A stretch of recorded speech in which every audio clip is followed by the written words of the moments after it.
Tokom rođendanske proslave poznatog Ivana Marinkovića atmosfera među prisutnima bila je izuzetno podeljena. Dok su neki uživali u veselju i zabavi, drugi su se borili sa svojim emocijama. Slađa Lazić-Poršelina se ludo provodila, dok je Anelija Ahmić grcala u suzama, tvrdeći da je loše i trudeći se da sakrije tugu tamnim naočarama za sunce.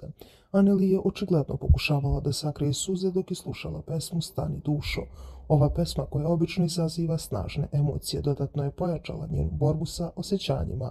U tom trenutku Anelija je skrenula pogled u stranu kako bi se zaštitila od pogleda ostalih takmičara, koji su mogli primijetiti koliko je teško zbog nedavnog raskola sa Lukom Vujovićem. Podsjetimo, u ranim jutarnjim satima Anelija Ahmić došla je kod lepog Miće u pub kako bi se posavjetovala sa njim zbog lošeg odnosa sa Lukom Vujovićem.